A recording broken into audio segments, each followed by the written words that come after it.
Alors bonjour, bonsoir, bonne nuit.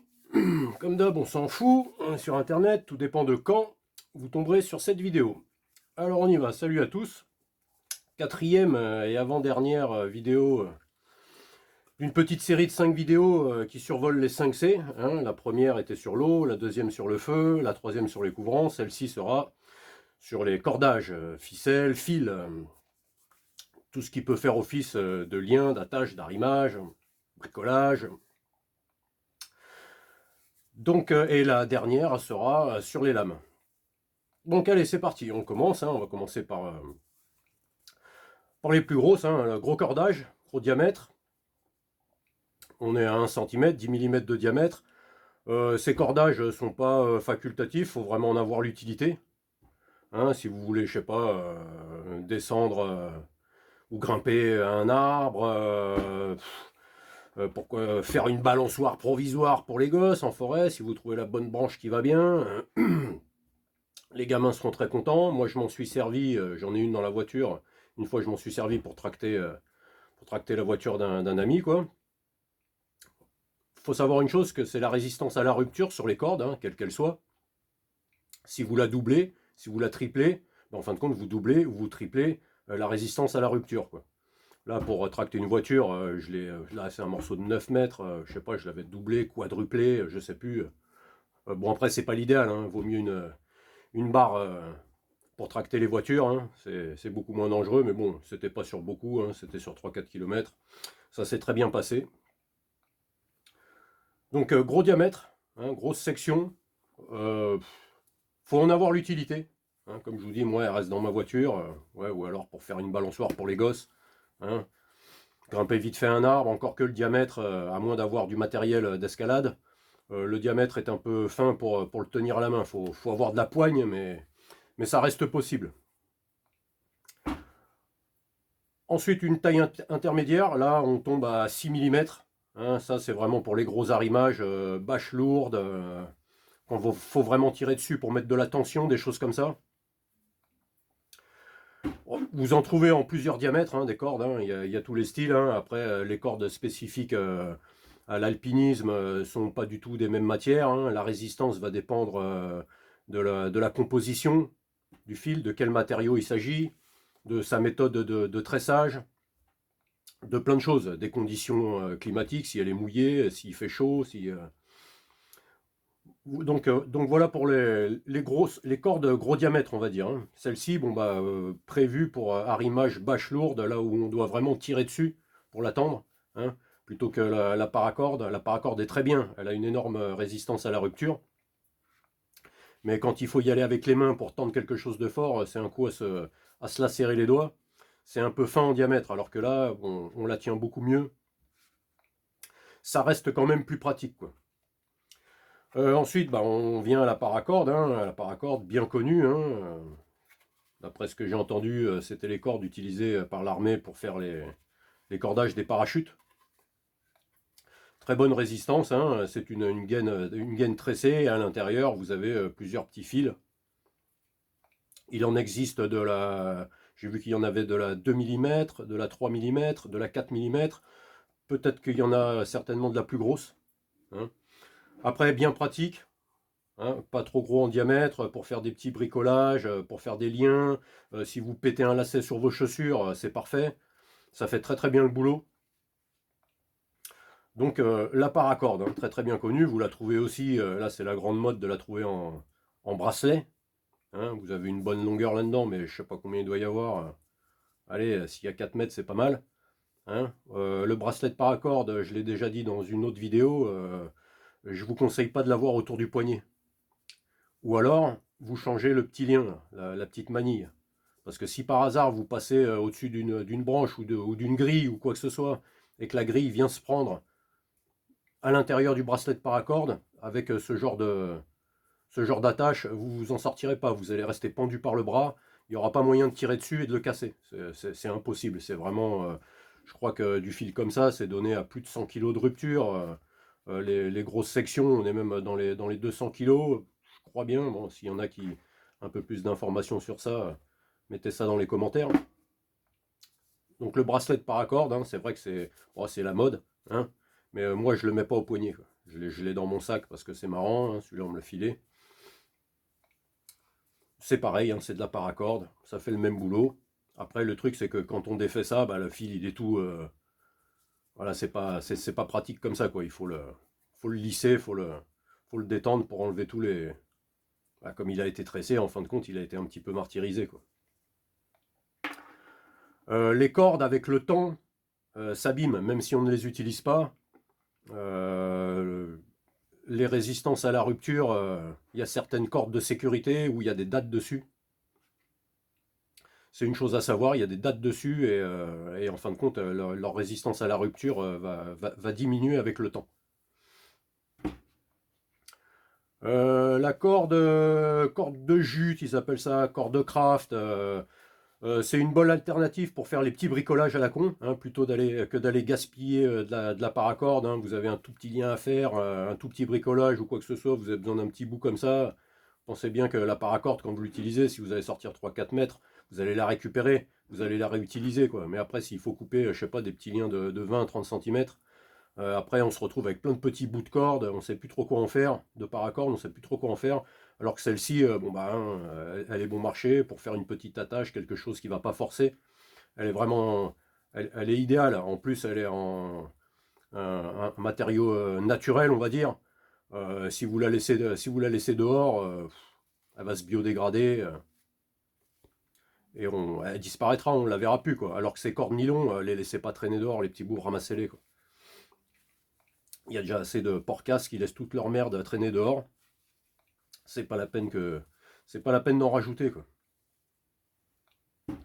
Donc la ficelle craft, hein, bon marché, et puis vraiment pour les petits bricolages qui demandent juste des petits bouts sans que ça force dessus, sans que ça tire trop dessus, c'est impeccable, quoi. Ensuite, le fil, le fil de fer, hein, c'est pas une corde, c'est pas un cordage, mais ça reste un fil, hein, le fil de fer, très pratique aussi. Après, il ne s'agit pas de se trimballer avec toute la bobine comme ça, mais vous en prenez, je sais pas, 3-4 mètres bien rangé, hein, comme ça, là, sur ce schéma-là, un petit peu. C'est bien aussi pour faire des petits bricolages, hein, résistants. Hein, si vous avez le multitool, la pince, pour faire un anneau, hop, un petit coup de vrille avec la pince dessus. Le fil de fer, des fois, est beaucoup plus pratique que d'utiliser une ficelle quelconque.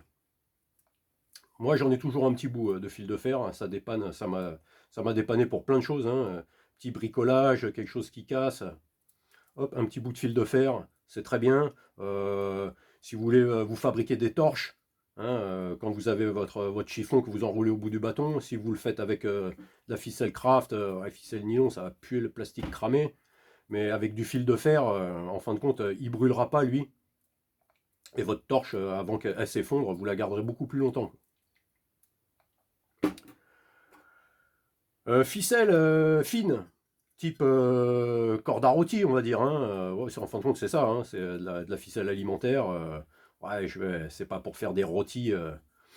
Encore que, hein, on peut faire aussi de la cuisine avec lorsqu'on est dehors. Hein. C'est tout à fait utilisable pour ça, mais on va dire que moi je l'utilise vraiment pour les tout petits bricolages. Hein, où ça, c'est trop gros. Ça, c'est déjà trop gros. Un petit bout, c'est pratique aussi cette ficelle-là. Hein, c'est pareil, c'est pas bien cher. Il ne s'agit pas d'emmener toute la boîte. Hein. Moi, je viens de prendre celui-là dans la cuisine. La ficelle à rôti, voilà. Vraiment petite ficelle, ça passe vraiment partout. Hein.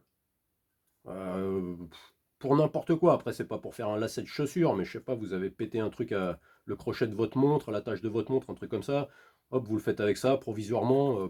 Pour plein d'applications, la ficelle fine sera beaucoup plus pratique que d'avoir ça. Hein. On comprend bien pourquoi, hein, ça passe partout. On peut s'en servir aussi pour la couture. Si vous avez un accroc à une sangle de sac ou quoi que ce soit, vous pouvez vous en servir pour faire un petit point de renfort et pas vous balader avec une lanière, avec le sac qui tient que sur une seule épaule, quoi.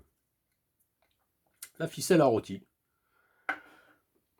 Ensuite, le fil de pêche, bon bah bien sûr, hein, c'est du fil, c'est un lien, il peut être utilisé comme un lien, il peut être utilisé très bien dans votre kit de pêche, hein, si vous en avez un.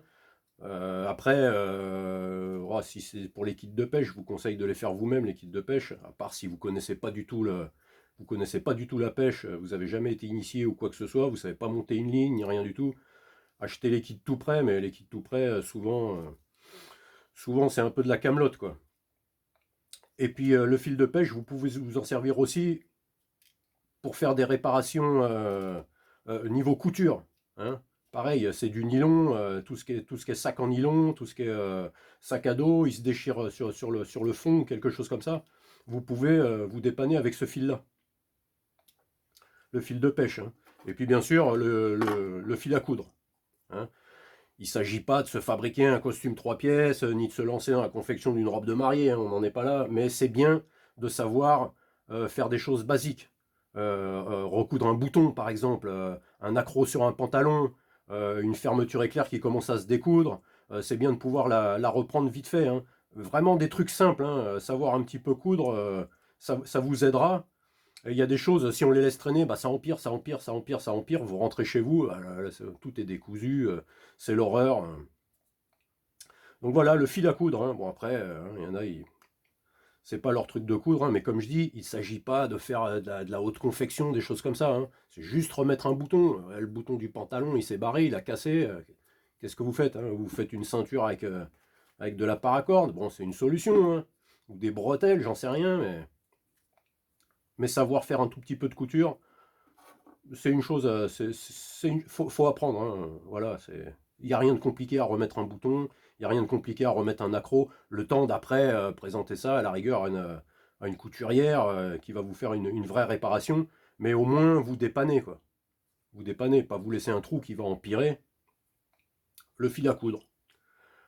Une dernière petite chose, hein, qui n'est pas une corde, ni une ficelle, ni un fil, ni quoi que ce soit, hein, c'est le scotch, hein, le duct tape, gorilla tape, scotch fibré. On peut faire tout un tas de liens avec, bien sûr. Ce sera en dépannage, hein, des fois c'est pas mieux qu'une corde. On peut s'en servir aussi, une déchirure dans un poncho, une déchirure dans la toile de tente.